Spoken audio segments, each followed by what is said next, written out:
રહ્યા છો India news ગુજરાતનું ખાસ બુલેટિન આપણું સુરત સમાચારોની શરૂઆત કરતા પહેલા એક નજર કરીશું આજની હેડલાઇન્સ પર।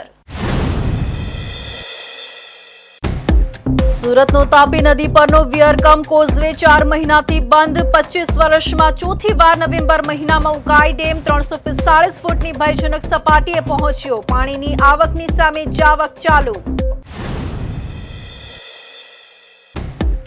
एफआरसी नक्की फी सिवाय एडमिशन के वधारानी ट्यूशन फी नहीं। सूरत जिला शिक्षण अधिकारीए परिपत्र जाहिर करीने शाळाओने कायदानुं चुस्त पालन करवा आप्यो आदेश।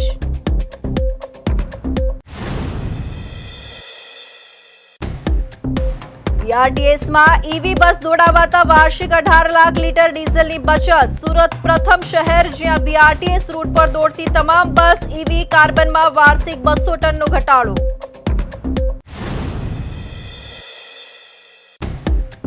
सूरत में नेशनल प्लेयर युवती छेड़ती। वीएनएसजीयू स्पोर्ट्स कॉम्प्लेक्स में तालीम आपनार जूनियर कोचे अड़पला कर्या। युवतीए प्रेम संबंध राखवानो इनकार करता मारी नाखवानी आपी धमकी।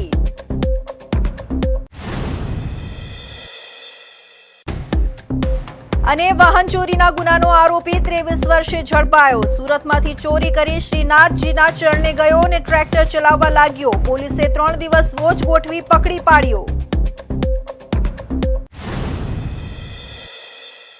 અને હવે જોઈશું સમાચાર વિસ્તારથી। તો દક્ષિણ ગુજરાતની જીવાદોરી ગણાતો ઉકાઈ ડેમ આ વર્ષે પણ છલોછલ ભરાઈ ગયો છે। 1 નવેમ્બર 2025 થી ડેમની સપાટી 345 ફૂટ નોંધાઈ છે, જે ભયજનક ગણાય છે। નવેમ્બર મહિનામાં 345 ફૂટથી વધુ 25 વર્ષમાં માત્ર 4 વખત જ ડેમની સપાટી રહી છે। હાલ પણ ઉકાઈ ડેમમાં ઉપરવાસમાં વરસાદના પગલે પાણીની આવક થઈ રહી છે। તેના પગલે જેટલું પાણી આવે છે તેટલું પાણી તાપી નદીમાં છોડી દેવામાં આવી રહ્યું છે, જેના પગલે હાલ પણ તાપી નદી બે કાંઠે વહી રહી છે અને સુરતનો વિયરકમ કોઝવે છેલ્લા 4 મહિનાથી બંધ છે। હાલ પણ કોઝવે ઓવરફ્લો થઈ રહ્યો છે। છેલ્લા 25 વર્ષના આંકડાઓ જોવામાં આવે તો ઉકાઈ ડેમની સપાટી 4 વાર 345 ફૂટને પાર પહોંચી છે, જ્યારે 3 વાર એવું બન્યું છે કે સપાટી 345 ફૂટની નજીક સુધી પહોંચી છે। આ વર્ષે પણ સપ્ટેમ્બર અને ઓક્ટોબર મહિનામાં ઉકાઈ ડેમના ઉપરવાસ વિસ્તારમાં ક્યારેક ધોધમાર તો ક્યારેક છૂટો છવાયો વરસાદ પડ્યો હતો, જેના કારણે 1 નવેમ્બર સુધી પણ ઉકાઈ ડેમમાં પાણીની આવક ચાલુ રહી છે। સામાન્ય રીતે ઓક્ટોબર મધ્ય પછી પાણીની આવક ઘટી જતી હોય છે, પરંતુ આ વર્ષે નવેમ્બર માસના આરંભ સુધી ડેમમાં પાણીનો પ્રવાહ જળવાયેલો રહ્યો છે। ઉકાઈ ડેમમાં સતત પાણીની આવકના પગલે છેલ્લા 4 મહિનાથી ઉકાઈ ડેમમાંથી પાણી તાપી નદીમાં છોડવામાં આવી રહ્યું છે। એના પગલે તાપી નદી બે કાંઠે વહી રહી છે અને સુરતનો સિંગણપોર અને રાંદેરને જોડતો કોઝવે છેલ્લા 4 મહિનાથી ઓવરફ્લો થઈ રહ્યો હોવાથી વાહન વ્યવહાર માટે બંધ છે।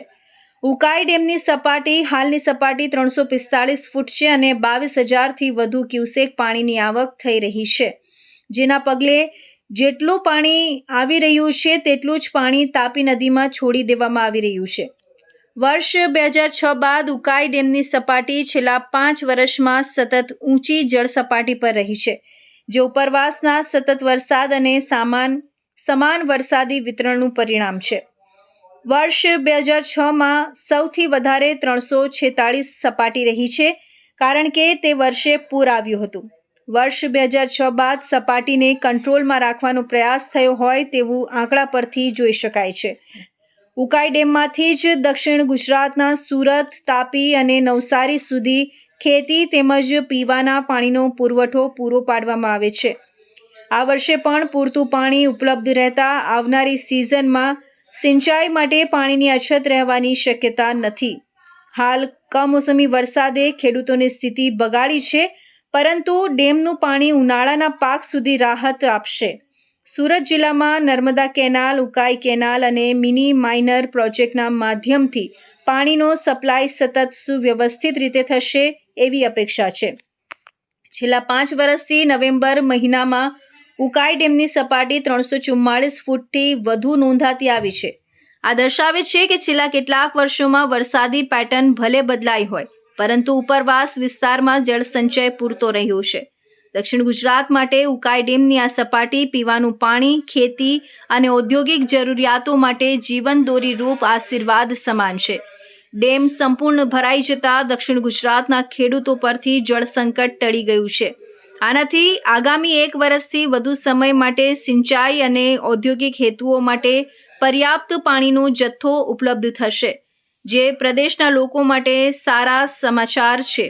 તાપી નદી, જેના પર ઉકાઈ ડેમ આવેલો છે, તે સુરત શહેર ઉપરાંત 1 કરોડથી વધુ લોકોને પીવાનું પાણી પૂરું પાડે છે. સુરત, તાપી, નવસારી અને વલસાડ જિલ્લાના 2,50,000 ખેડૂતોની 3,51,000 હેક્ટર ખેતીની જમીનને આ ડેમમાંથી સિંચાઈનું પાણી પૂરું પાડવામાં આવે છે.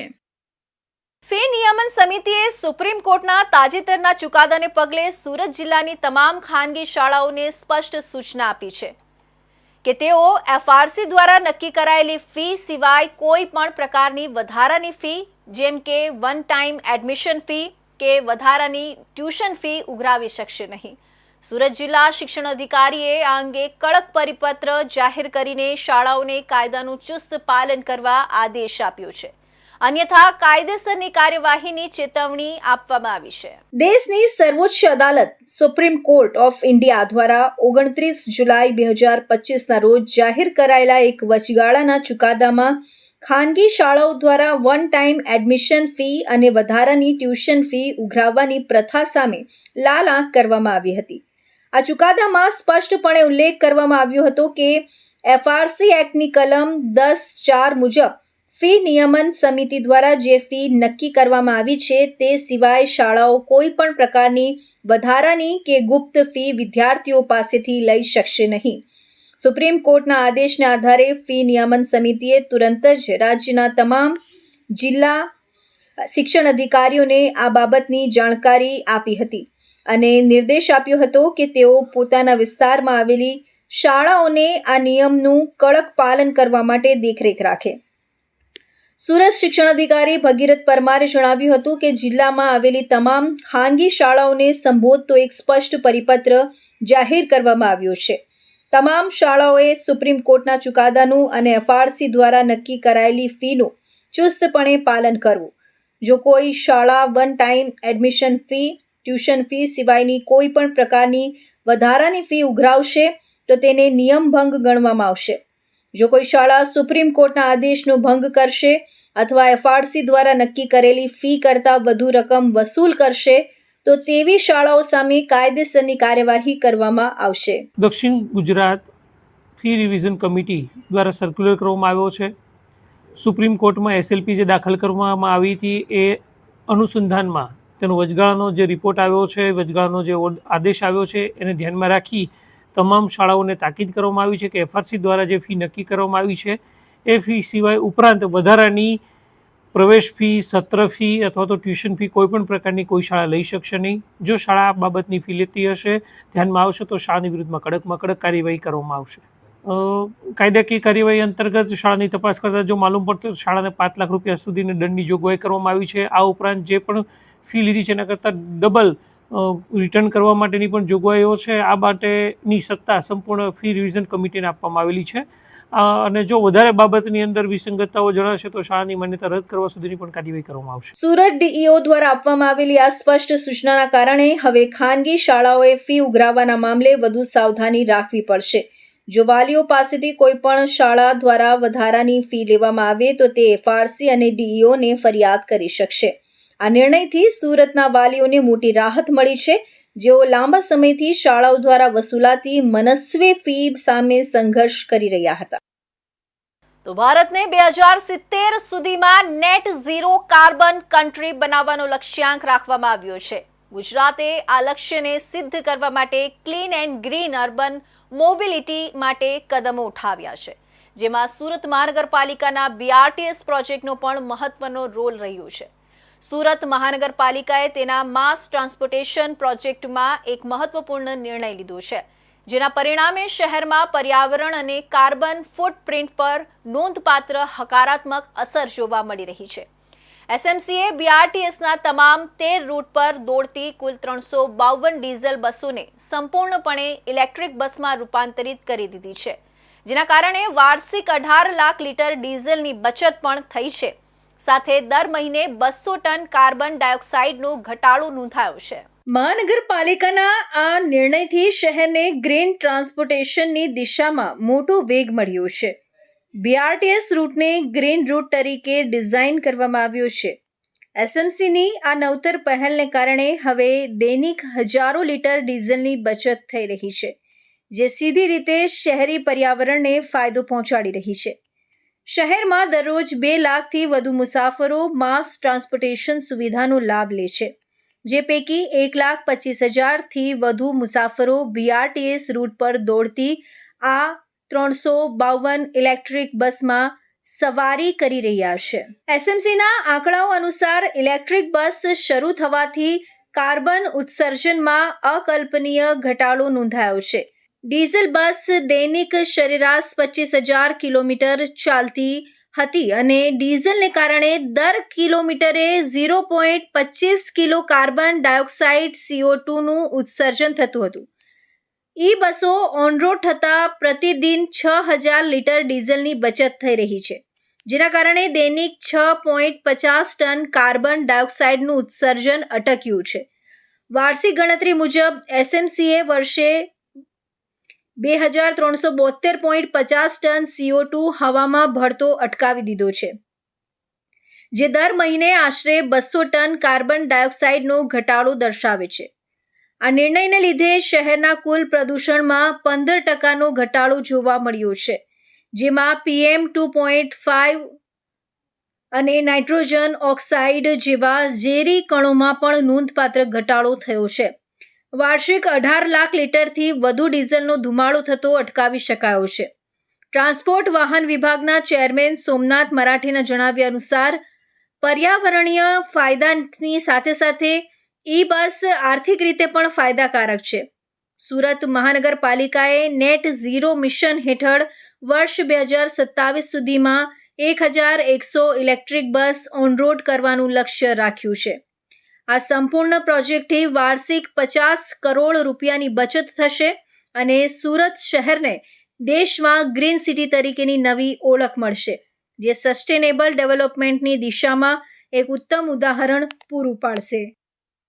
સુરત શહેરના નવાગામ RD નગર વિસ્તારના રેલવે ફાટકના બંધ રહેવાને કારણે સ્થાનિક રહેવાસીઓને ભારે હાલાકીનો સામનો કરવો પડી રહ્યો છે.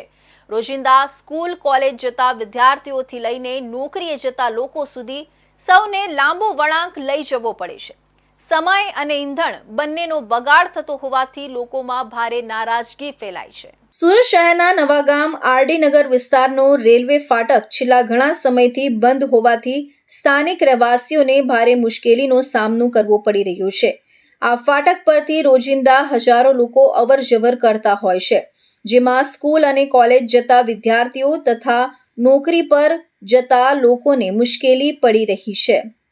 રેલવે ફાટક બંધ થતાં લોકોને લાંબો વળાંક લઈ જવું પડે છે, જેના કારણે સમય અને ઈંધણ બંનેનો વ્યય થઈ રહ્યો છે. ખાસ કરીને શાળા જતા નાના બાળકો અને વૃદ્ધ નાગરિકો માટે આ સ્થિતિ વધુ કઠિન બની ગઈ છે.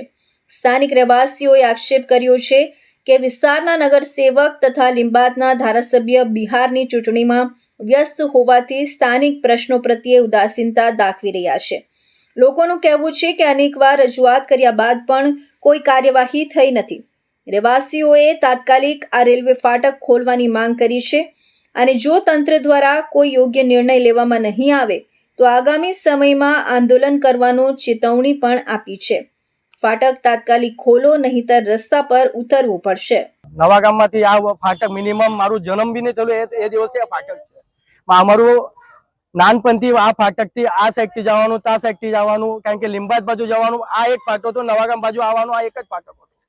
આજે જ્યારથી અંડરપાસ બન્યું એ અંડરપાસમાં દુનિયાભરની ટ્રાફિક જામ થાય છે. માનવ ટ્રાફિકમાં 1-1 કલાક ફસી જાય છે. બરાબર, અમારું એમ જ કહેવાનું છે આ ફાટક ચાલુ થયું, કારણ કે આ ફાટક રેગ્યુલર બંધ નહીં કર્યું. આ લોકોએ તારીખ આપી. પહેલા તો 1 મહિનાની તારીખ આપી, બીજા મહિનાની તારીખ આપી, ત્રીજા મહિનાની તારીખ, 1 વર્ષથી તારીખ આપતા હતા. બરાબર, તારીખ આપ્યા પછી બી આ ફાટક ખુલ્લું નથી. આજે ફાટક બંધ કર્યું. બરાબર, ડાયરેક્ટ આવીને ડાયરેક્ટ ફાટક બંધ કર્યું. અને કે કાયમ માટે સ્વરૂપે ફાટક બંધ છે. મગર અમે લોકો અહીંયાના જે સ્થાનિક લોકો છે અમે ધારાસભ્ય પાસે બી ગયેલા છે, ધારાસભ્ય પાસે ગયેલા, અહીંયાના નગર પરિષદ પાસે બી ગયેલા, બધા પાસે જઈને આવ્યા છે. મગર એ લોકોને અહીંયા ઇન્ટરેસ્ટ નથી, એમને બિહારમાં ઇન્ટરેસ્ટ છે. કેમ કે ત્યાં ઇલેક્શન છે, કેમ કે તાના પ્રતિનિધિ છે, અહીંયાના થોડી છે. કેમ કે અહીંયાના 30,000 વોટ જીતીને આવ્યા છે, 30-35,000 વોટ અહીંયાના મહિલા છે નવા ગામથી, ત્યારે એ લોકો જીતીને આવ્યા છે. બરાબર, તો એ લોકોને અહીંયા ધ્યાન આપવું જોઈએ કે બિહારમાં ધ્યાન આપવું જોઈએ? હા, એ લોકોના ઓફિસે એના દરવાજે જઈ જઈને થકી ગયા. એ લોકો અહીંયાના ડેપ્યુટી મેયર બી ત્યાં છે. મારા 22 to 23 વર્ષ થઈ ગયા છે, સુરતના રહેવાસી છું છું મેં, અને મારે કામમાં જવા માટે છે ને પેલું કૃષ્ણાદેવી બસ પકડું કંપનીની, 5 મિનિટ લેટ થઈ જાય ને મારી બસ ઉપડી જાય, પછી 200 રૂપિયા ભાડાથી રિક્ષા કરીને મારે જવું પડે વજીવાલામાં. બરાબર, આટલા વર્ષથી આ નેશનલ હાઈવે રસ્તા નથી છે, આ ફાટક કાયમ ચાલુ હતો, એ ચાલુ રાખવું જોઈએ. મારી માતા બહેનો કામ પર જાય છે, 7,000 રૂપિયા મહિનાથી કમાય છે, વાનગાંવ કોઈ આપણું યેસુ ગામ જાય છે, આ બેન નું 3,000 રૂપિયા રિક્ષા ભાડું થાય, 5,000 માં એનું પોતાનું ઘર ચાલે, અને છોકરાઓની જવાની તકલીફ એટલી બધું છે. સ્કૂલમાં 200 છોકરા આ બાજુ આવે, 200 આ બાજુ જાય છે નિંબાયત વિસ્તારમાં. તો આ લોકોનું ડિસિઝન શું કરવાનું? એ લોકો કોઈ ફાટકનું આપણું સંગીતાબેન પાટીલ એને આપેજ પર અમે ગયા હતા, એ બે મેડમ કહે છે અમે બિહારમાં ગયા છે, અને ઓનલાઈન બી એને મેસેજ નાખ્યા છે, અમે લોકો એક જવાબ નહીં આપતા, કોઈ ફોન બી નહીં ઉઠાવતા. નરેન્દ્ર ડોક્ટર પાટીલ એની બી રજૂઆત કરી છે, એ બી બિહારમાં છે, ચુનાવ યા લડે છે અને યુવાનમાં જાય છે. આ લોકો હવામાં ઉડે છે, અને જનતાને પેદલ ચલાવવામાં રસ્તો નથી આપવાનો આ લોકોને. આ લોકોનો અધિકાર મતદાનનો કેમ છે? મારું એ કહેવાનું માંગ છે કે આ ફાટક કાયમ ખુલ્લું જોઈએ, બસ બીજું કઈ નહીં. નવા ગામના રહેવાસીઓ હવે તંત્ર તરફ આશાભરી નજરે જોઈ રહ્યા છે. જો તાત્કાલિક પગલાં ન લેવાય તો આ સમસ્યા આંદોલનના સ્વરૂપમાં ઉછળવાની સંભાવના છે. તો હવે સમય છે એક વિરામનો.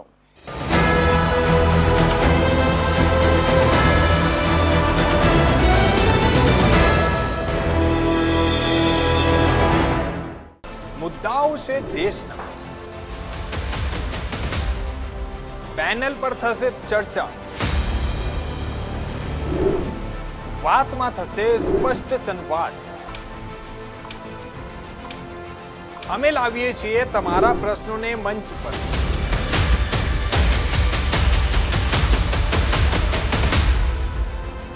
કેમ કે સમસ્યા તમારી, લડત તમારી.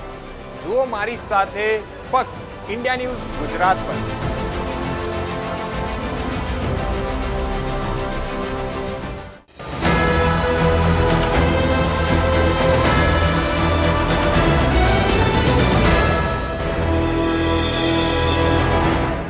વિરામ બાદ ફરી આપ સૌનું સ્વાગત છે. તો રાષ્ટ્રીય કક્ષાએ રનિંગમાં શહેરનું નામ રોશન કરતી એક યુવતીએ તેના જુનિયર કોચ સામે છેડતી અને ધમકી આપવાની ગંભીર ફરિયાદ વેસુ પોલીસ મથકમાં નોંધાવી છે. VNSGU સ્પોર્ટ્સ કેમ્પસમાં તાલીમ દરમિયાન જુનિયર કોચ અમિત શર્મા શારીરિક અડપલા કરી પ્રેમ સંબંધ રાખવા દબાણ કરતો હતો. જ્યારે યુવતીએ પ્રેમ સંબંધની ના પાડી તો અપશબ્દો બોલી જાનથી મારી નાખવાની ધમકી આપી.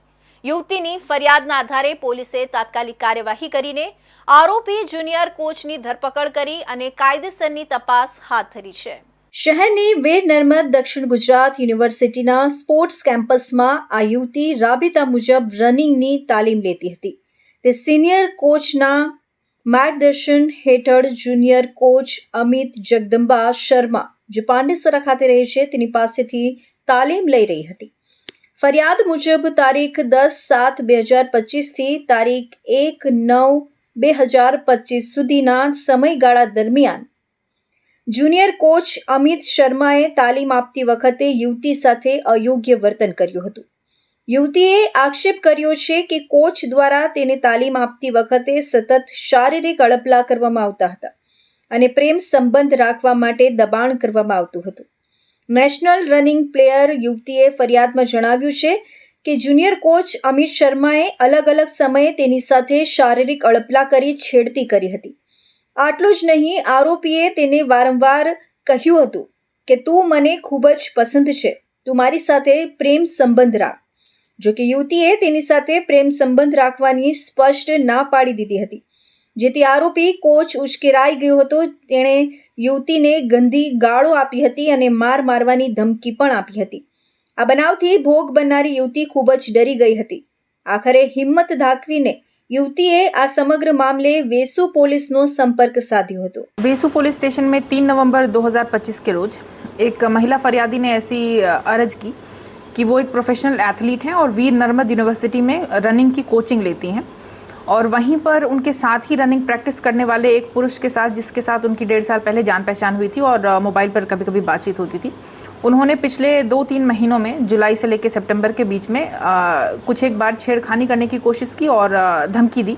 इस बात की जान होते ही वेसु पुलिस स्टेशन में फरियाद भारतीय न्याय संहिता के सेक्शन 75, 78 और 351 के मुजब ले ली गई और कुछ ही समय में आरोपी को अरेस्ट करके आगे की कार्यवाही चालू कर दी गई।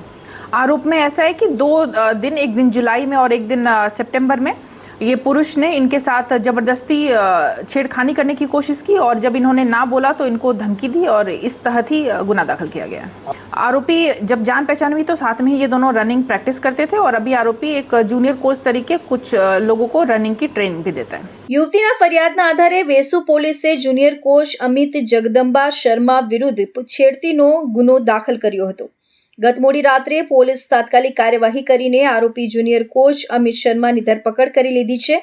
તપાસમાં જાણવા મળ્યું છે કે આરોપી અમિત શર્મા જુનિયર કોચિંગ ઉપરાંત પાર્ટ ટાઈમ ઝોમેટો ડિલિવરીનું પણ કામ કરે છે।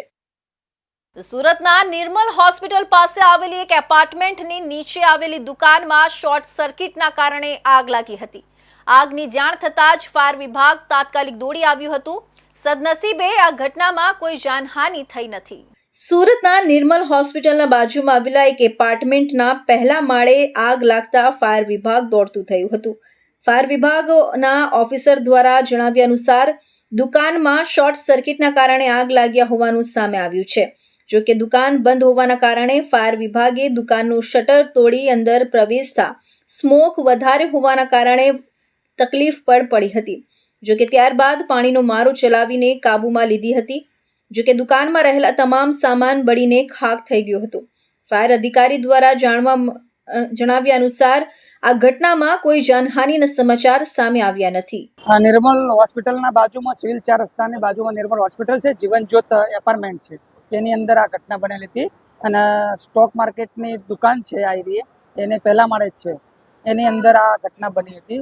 શોર્ટ સર્કિટ, લગભગ શોર્ટ સર્કિટના કારણે બનાવ બનેલો છે। એસી અને પંખા ને બધું હતું એની અંદર લાગેલું હતું। શટર અમે લોકો આવીને પહેલાં શટર તોડી નાખ્યું। શટર તોડ્યા પછી અંદર જોયું તો સ્મોક વધારે હતો। પછી બીએસ સેટ પહેરીને અને અમારા માણસો અંદર ગયા। અંદર જઈને પછી પાવર સપ્લાય બંધ કરાયા। પછી અમે અંદર જોયું તો એસી અને શોર્ટ સર્કિટની અંદર પંખો ને બધું હતું। કોઈ જાનહાનિ થઈ નથી અને લગભગ 8:25 આસપાસનો કોલ હતો। મજુરા ગેટ, નવસારી બજાર અને માન દરવાજા, 3 ગેટની ગેટ, લગભગ 20 થી 25 અમારા કેન્ડિડેટો અને ઓફિસરો આવેલા। ફાયર વિભાગ દ્વારા તાત્કાલિક કાર્યવાહીથી આગ વધુ ફેલાઈ ન હતી। હાલ ઘટનાની વિગતવાર તપાસ હાથ ધરવામાં આવી છે। સુરત મહિદરપુરા પોલીસને 23 વર્ષ જૂના વાહન ચોરીના કેસમાં મોટી સફળતા મળી છે।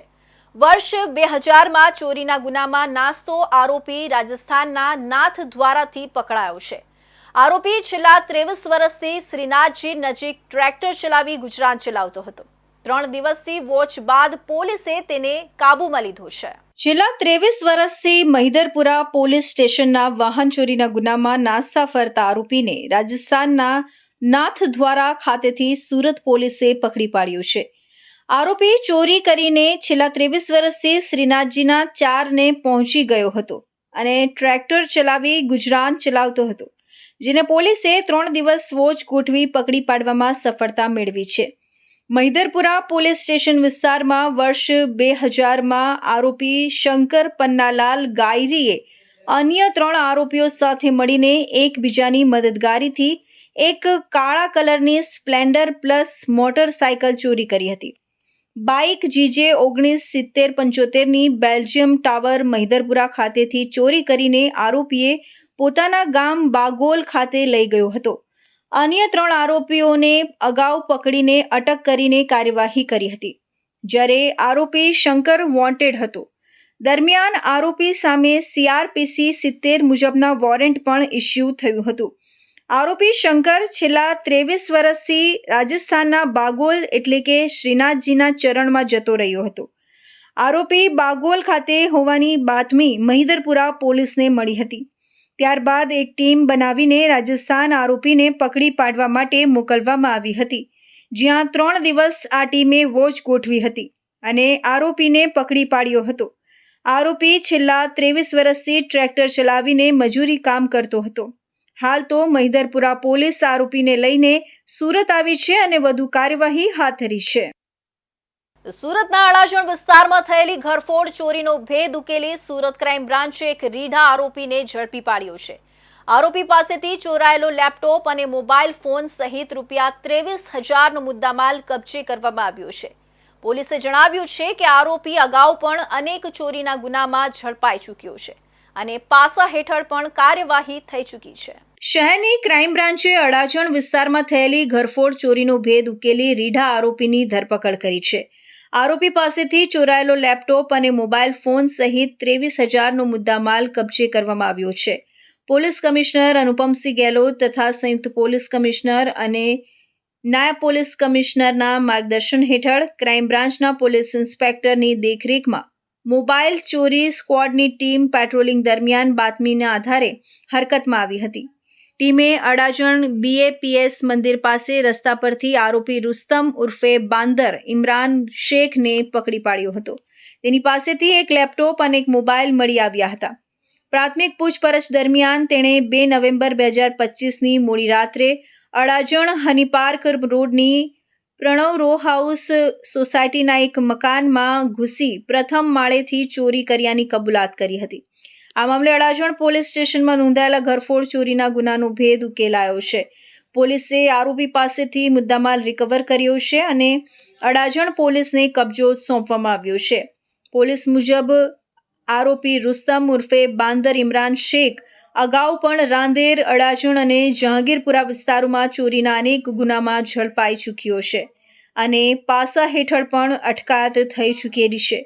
પકડાયેલા આરોપીનું નામ રુસ્તમ ઉર્ફે બાંદર ઇમરાન શેખ મિયાણા હોવાનું સામે આવ્યું છે, જેની ઉંમર 19 વર્ષની છે અને જે રાંદેરના બોરડી વિસ્તારમાં આવેલા બાપુનગરમાં રહે છે, જેની વિરુદ્ધમાં અડાજણ પોલીસ સ્ટેશનમાં ભારતીય ન્યાય સંહિતા 2023ની કલમ 305A, 331(3), 331(4) હેઠળ ગુનો નોંધવામાં આવ્યો છે. ડિંડોલી પોલીસ સ્ટેશનની સર્વેલન્સ ટીમે શહેરમાં દારૂની હેરાફેરી અટકાવવાની નોંધપાત્ર કામગીરી હાથ ધરી છે. પોલીસે ડિંડોલી વિસ્તારથી ભારતીય બનાવટના વિદેશી દારૂની અલગ-અલગ માર્કની બોટલો અને બિયર ટીન સહિતનો રૂપિયા 10,77,000નો મુદ્દામાલ ઝડપી પાડ્યો છે. ઘટનામાં એક ટ્રક જપ્ત કરી એક આરોપીને કાબૂમાં લેવામાં આવ્યો છે. સુરત શહેરના પોલીસ કમિશનર અનુપમસિંહ ગેહલોત, સંયુક્ત police commissioner sector 2 Ken Damor, નાયબ police commissioner zone 6 Rajesh Parmar અને મદદનીશ police commissioner I division NP ગોહિલના માર્ગદર્શન હેઠળ દારૂ અને જુગાર જેવી અસામાજિક બદીઓ વિરુદ્ધ સખ્ત કાર્યવાહી સૂચવવામાં આવી હતી. તે અનુસંધાને ડિંડોલી પોલીસ સ્ટેશનના senior police inspector RJ Chudasama અને સેકન્ડ પોલીસ ઇન્સ્પેક્ટર K ચૌહાણના સૂચનાથી સર્વેલન્સ ટીમે આ અભિયાન હાથ ધર્યું હતું. પોલીસ સબ ઇન્સ્પેક્ટર LH મસાણીના સુપરવિઝન હેઠળ પેટ્રોલિંગ દરમિયાન મળેલી બાતમીના આધારે ડિંડોલી રોયલ સ્ટાર રેસિડેન્સીથી રામી પાર્ક વચ્ચે જાહેર રોડ પર Tata 710 LPT truck number MH48 DC 2560 અટકાવી તેની તપાસ કરતા અલગ-અલગ બ્રાન્ડના દારૂની બોટલો અને બિયર ટીન મળી આવી હતી. પોલીસે કુલ 1,740 બોટલ અને ટીન કબજે કરી, જેઓની કિંમત 4,69,344 થતી હતી. ટ્રક રૂપિયા 5 લાખ અને અન્ય માલ સામાન મળીને કુલ મુદ્દામાલ 10,77,334નો થયો હતો. પોલીસે આ કેસમાં ગણેશ દયારામ યાદવની ધરપકડ કરી હતી. તે વિરુદ્ધ ગુજરાત નશાબંધી દ્વારા 1949 તથા નશાબંધી સુધારા અધિનિયમ 2017ની વિવિધ કલમ હેઠળ ગુનો નોંધાયો છે. આ કાર્યવાહીમાં senior police inspector RJ Chudasama, second police inspector K Chauhan, police sub inspector LH Masani સાથે SI Ajaybhai Vallabhbhai assistant head constable Hemantbhai Shaligram, assistant police constable Hemrajsinh Vikramsinh અને assistant police constable Parthbhai Valabhai સક્રિય રહ્યા હતા. પોલીસના અનુસાર શહેરમાં દારૂના વેપાર વિરુદ્ધ આ કાર્યવાહી આગામી દિવસોમાં વધુ તીવ્ર બનાવવામાં આવશે. તો આ હતા ઇન્ડિયા ન્યૂઝ ગુજરાતના ખાસ બુલેટિન, આપણું સુરતના મહત્વના સમાચાર. નવા સમાચાર સાથે ફરી મળીશું. ત્યાં સુધી જોતા રહેજો ઇન્ડિયા ન્યૂઝ ગુજરાત.